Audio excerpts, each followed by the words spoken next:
The dreaming.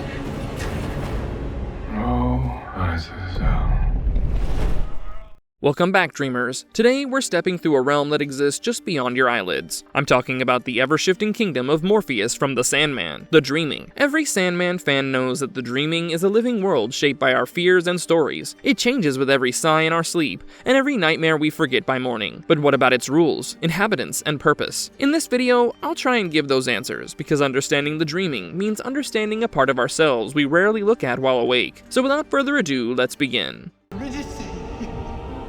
Morpheus. What is the dreaming? A realm or a consciousness? The dreaming isn't just a place. It's not even a kingdom in the clouds or some abstract space in someone's head. It's a living realm, sculpted from the collective unconscious of every sentient mind that's ever existed and ever dreamed. If you've ever had a nightmare, a fantasy, or a fleeting thought at 3 a.m. that made no sense but somehow felt real, that's exactly the stuff the dreaming is made of. It's governed by Dream of the Endless, aka Morpheus, aka the Sandman. In the dreaming, ideas become forests, fears manifest as beasts, and forgotten tales take on flesh. Time doesn't move here the same way it does in our reality. Neither does space. This isn't Narnia or Asgard with borders and coordinates. It's a constantly shifting dimension where wishes shape geography and remembrances build cities. Now, here's where things get a little complicated. The dreaming does exhibit signs of consciousness.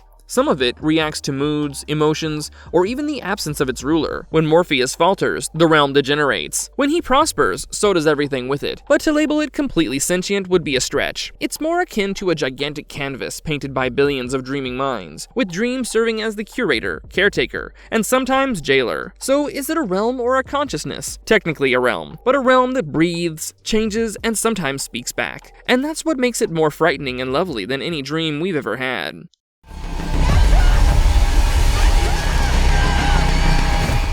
What is the geography of the dreaming like? Attempting to chart the dreaming is like attempting to put wind in a bottle. It's not hard, it's actually impossible. Like I said before, the dreaming is not a country with fences, directions, and map coordinates. It's a geography constructed of metaphor, in flux at all times based on who's dreaming, how they're feeling, and what Dream himself chooses to make real. At its center stands Dream's castle, looming and gothic, with the gates of horn and ivy guarding its entrance. These gates themselves are symbolic, one for true dreams, one for false ones. Inside, you'll find rooms that might be vast gardens one moment and infinite libraries the next. Speaking of libraries, Lucien's library of unwritten books is hidden away in the dreaming as well, and it contains every tale never spoken, every poem never completed, every novel never started. They're all here. And then there's Fiddler's Green, a location that's also an individual. For yes, that's how the dreaming operates. There are memory forests, emotion seas, and deserts of loneliness. Some places, such as Lucien's Tower or the realm of Cain and Abel, remain reasonably stable. Others disappear the moment nobody dreams of them any longer. And here's the crazy part. The world reacts to Dream's mood. When he was trapped for 70 years, the dreaming began to decay. Buildings crumbled, the skies grew dark. When Dream is prospering, the world flourishes. His disposition forms the topography. So sure, to refer to it as geography seems like selling it short. It's more akin to a fluid theater of the mind, where stories construct landscape, and landscape remembers who trampled it last night in dreams. How does time work in the dreaming? Time in the dreaming is a hint, not a law. It doesn't tick on second by second like a wall clock. It moves sideways, folds in on itself, loops, stops, and sometimes just waits. If you need logic, you may wish to leave your watch outside. Dreamers may enter the dreaming and live through what amounts to a whole lifetime, only to wake up a short time later in the real world with nothing but a confused, dissipating memory of déjà vu. Or the opposite occurs. Dozing off on a bus becomes an infinite nightmare that drags on like purgatory. Time isn't regular here, it's individual. You sense it rather than measure it. Even Dream himself, lord of this realm, experiences time differently from mortals. Sure, he's more linear than the average sleeper, but he's still far removed from human temporality. And compared to his siblings like Death or Destiny, Dream's own sense of time is quirky. He can choose to fast forward a landscape into ruin or rewind a story into being. He holds time like a storybook, flipping to the page he needs. When Dream was put behind bars for 70 years, the dreaming did not advance. It rotted. Whole territories froze, fell to pieces, or became trapped in loops, such as dreams that had no idea how to wake. Time did not cease while he was away. It lost its significance.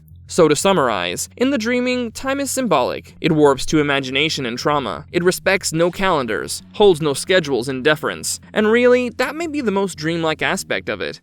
What role do dreamers play in shaping the dreaming? Dreamers aren't tourists in the dreaming. That's right, they're the fuel, architects, and sometimes destruction. All sleeping minds contribute to shaping the place. That's you, that's me, that's all of us. We pass through it as visitors, but we leave behind footprints that can resound forever. Each fear we deny confronting, each fantasy we lose ourselves in, each half-forgotten memory we distort in sleep, all of them nourishing the dream, warping its reality in bizarre, unreliable ways. Some dreams disappear when you awaken, others persist. They develop roots, they may become buildings, or worse, they may become creatures. There are parts of the dreaming that were born from the nightmares of war survivors. Some corners echo with the soft sorrow of unfulfilled love. And in rare cases, a dreamer can become too powerful, like Rose Walker, the dream vortex. Her subconscious was strong enough to start unraveling the entire realm. Or Unity Kincaid, whose sleeping dream state produced a child who could break the balance of the real world itself. These are not just plot reveals, they're evidence that dreamers can redefine the very formula of this world. Dreamers also create characters in the dreaming. They become sentient dreams, such as Fiddler's Green, the Corinthian, or even Gargoyle Goldie. Many of them start out as bits of imagination that grow into full-fledged personas. That's how powerful we are when sleeping. But here's the clincher. Most of us never remember it. We stumble through this amazing realm, rewriting reality along the way, and then wake up with nothing more than a vague recollection of a weird dream last night. And yet, the dreaming remembers. So no, we're not mere background noise in Dream's realm. We're co-authors, even if we don't always know the story we're writing. Who lives in the dreaming? As mentioned, the dreaming is formed by our words and tales. But here's the surprise. Some of those tales linger. They stroll, converse, argue, construct castles, and sometimes kill one another. The dreaming isn't merely a dream world, it's inhabited, and its residents are just as bizarre and complex as the world itself. Let us begin with Lucian, the very first to have ever been created by Dream, and guardian of the library of unwritten books. He's loyal, strict, and most likely the only one who keeps things somewhat organized around here. And then there's Matthew the Raven, once a human being, turned now into Dream's eyes and wings. He's sarcastic, down to earth, and most likely the most relatable soul in the entire universe. All while being, well, a bird. And of course, Cain and Abel. Yes, that Cain and Abel, the first killer and the first victim, trapped in a mythic cycle of storytelling and revival. Their lives are a living parable, a symbol of endless violence and forgiveness, wrapped around some very strange domestic comedy. We've got Merv Pumpkinhead, the grumbling, wisecracking janitor with a jack-o'-lantern head, who somehow makes cosmic housekeeping feel unionized. Then there's the Corinthian, one of Dream's most famous nightmares, a sleek, terrifying predator with teeth where his eyes should be. Originally a rogue, he was destroyed and remade because even nightmares get second chances here. We already spoke of Fiddler's Green. He's a location, who once decided to assume human form and explore the world of the living. There's also Goldie, the infant gargoyle, and Nuala, the kind fairy tied by duty and identity. These are some of the big names, the usual suspects if you will, but they're hardly the only ones. The dreaming is populated with countless secondary figures, shards of lost stories. Dream stuff become half-sentient, and entities who float in from myth and memory and sheer imagination. For in the dreaming, any concept that sticks around long enough may just discover itself a face and a voice.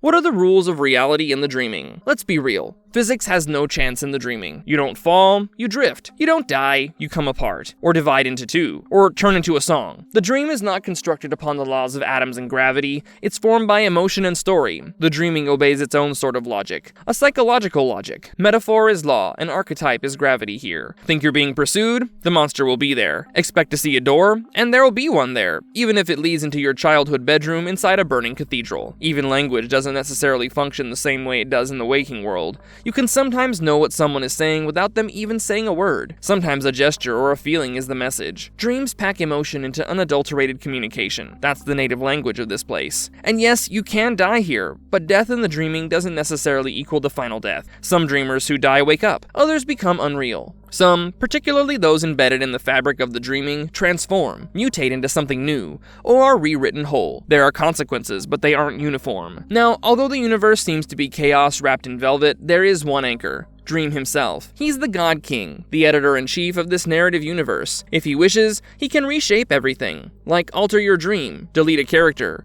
suspend time in mid-thought. He does not often intervene directly, but don't be mistaken. His word is the ultimate law. So, what are the laws of reality in the dreaming? Whatever emotionally makes sense, occurs. What makes sense persists. What makes no sense exists nonetheless, until Dream dictates otherwise.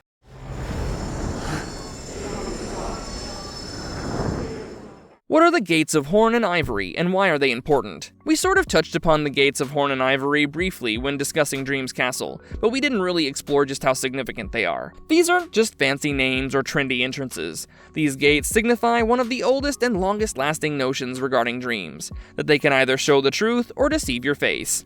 In the Dreaming, the two gates sit side by side at Dream's Castle entrance. One is made of horn, the other of ivory. Poetic sounding, no? That's because it is, directly from classic mythology.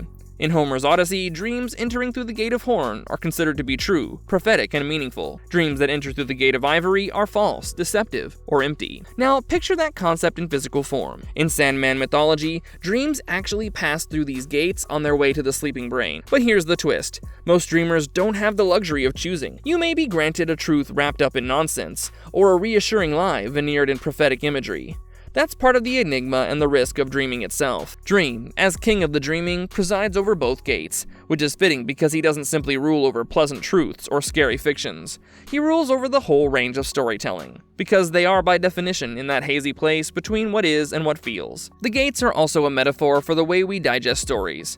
A wild, surreal dream might tell you something profoundly true about yourself at some time. At other times, a dream that seems profound turns out to be emotional static, horn or ivory. Lead or mislead, sometimes both at the same time. So sure, the gates may resemble ornamentation out front of an imaginary palace, but in reality, they're the gateway between what we know and what we must know.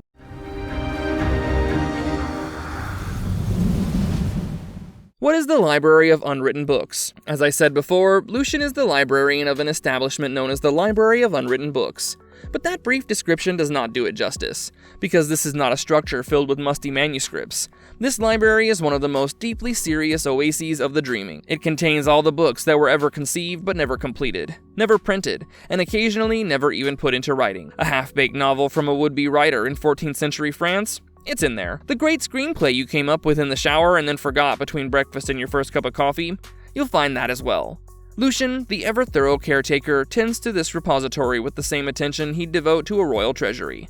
And to be truthful, it sort of is one, not of riches, but of promise. The Library of Unwritten Books is more than a wacky idea. It's a figurative monument to all that creativity that never made it out of the brain. Not because it wasn't worthy, but because existence, fear, time, or forgetfulness intervene. And that's the magic of it. A kingdom where failure, forgetfulness, and abandoned ideas are still worth something. In Dream's kingdom, even failed dreams have a place to rest. They don't disappear, they get put on hold, waiting, in case someone somewhere decides to complete them one day. Just a dream! You just have to wake up! Right now! What happens when Dream abandons or neglects the dreaming? We've already established that Dream isn't just the ruler of the dreaming. He is the realm in many ways. So what happens when he disappears? What happens when the god of stories stops showing up for work? Everything starts to break. Throughout Dream's 70-plus year incarceration, the dreaming lay in unguided disrepair, which resulted in chaos, decay, and gradual spiritual disintegration. The topography became erratic and corrupted. Dreams lost cohesion. Nightmares no longer contained or provided with purpose broke into the waking world, such as the notorious Corinthian, who began killing for fun instead of symbolism. Even Dream's most devoted creations such as Lucian, Cain, and Abel began to break down emotionally. They lost faith in him. The whole kingdom reflected that breakdown of trust, because the dreaming is not a machine you can leave on autopilot. It needs to be present, focused, and imagined. Without Dream, the kingdom forgets how to dream. What's terrifying is that the dreaming didn't collapse overnight, it simply rotted, bit by bit. A metaphor for what occurs when we leave behind creativity or self-exploration. Without dreams to ground us, reality begins to parch. And when Dream returns at last, he doesn't see a world waiting for him with open arms. He sees guilt, betrayal, and rebellion. The dreaming is resentful. That's how deep the connection is, not only between ruler and kingdom, but between a storyteller and his story.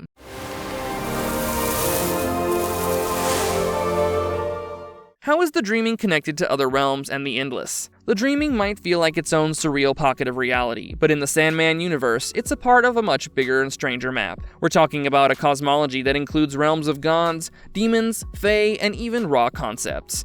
Alongside the dreaming, there's Hell, ruled and eventually abandoned by Lucifer Morningstar. There's the Silver City, home of the angels.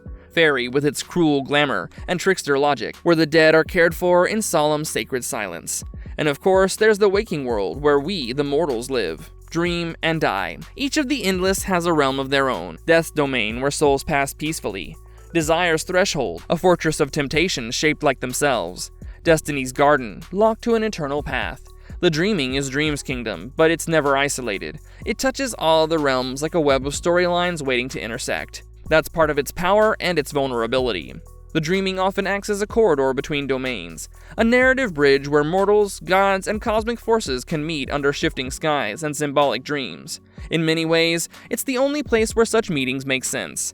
And because dreaming is universal, the dreaming is one of the most accessible of all realms. Even beings who don't sleep still interact with it through memory, imagination, or fear. That makes dreams' influence quiet but widespread. What really sets the dreaming apart is that it doesn't just connect realms physically or magically, it connects them narratively. And in a universe built on stories, that makes the dreaming not just one realm among many, but the place where all other places might one day meet. How does it feel? Can the dreaming be destroyed or rewritten? Short answer? Yes and no. The dreaming might feel eternal, but it isn't invulnerable. It can be broken, it can burn, it can even collapse into chaos. But the one thing it can't truly do is die. One of the most dramatic examples of this comes from the Sandman, the Kindly Ones arc, when the Furies, who are ancient beings of vengeance, learn that Dream was involved in the death of his son, Orpheus. They come for him, and not quietly. They tear through the dreaming, unmaking its structures, corrupting its logic, and unraveling its foundations. Entire locations fall apart. Even loyal denizens begin to crack under the pressure. But here's the truth buried beneath the destruction. The dreaming is tied to the role of Dream, not just the person. So when Morpheus dies, or allows himself to die, depending on how you read it, he isn't the end of the dreaming. Instead, a rebirth occurs. Enter Daniel, the new Dream. Not just a replacement, but a transformation. With him, the dreaming reforms. The castles are restored. The rules shift. The tone changes. It becomes a new kingdom, familiar in structure but different in spirit, because dreams evolve, and the dreaming evolves with them. So can it be destroyed? Yes, in the same way a story can be torn from its pages. But just like stories, the dreaming always finds a way to be told again. Ended when my father captured you. Does the dreaming have a purpose? Without the dreaming, we lose not just our sleep, but also our creativity, intuition, and vision. The very tools that enable us to evolve and grow. Empires have risen because of a dream of glory. Cures were dreamed up before they existed. Every work of art, every scientific breakthrough, every hope silently voiced before sleep. That's the dreaming at work. Dream once uttered that his kingdom is where individuals go to practice their lives. And he's correct. It's where we work through loss before it strikes, face fears we don't acknowledge during the day, or envision futures we've not yet achieved. The dreaming provides us with the space to hold on to impossible things. And here's the greater truth. The dreaming is not only about escaping from reality, it's about coming back to the real world changed. Dreams don't just represent who we are, they push us to be something more. Take that away and you don't have peace or order, you have entropy. Civilization breaks down into itself. People cease to create, stop imagining, stop hoping, and in that quiet, something essential is lost. So yes, the dreaming serves a purpose. Perhaps the purpose is to remind us we're more than the world says we are. Wait. Fight. I'll tell you where your helm is. Marvelous verdict. So that was the dreaming. Strange, surreal, and somehow more real than the world outside. If there's one thing this realm teaches us, it's that stories matter. Dreams matter. They're not just distractions, they're how we grow. The dreaming may belong to Morpheus and the Endless, but its echoes live in all of us. If this deep dive sparks something in your imagination, let us know in the comments, and maybe share your weirdest dream while you're at it. Until next time, keep dreaming. I'll see you soon.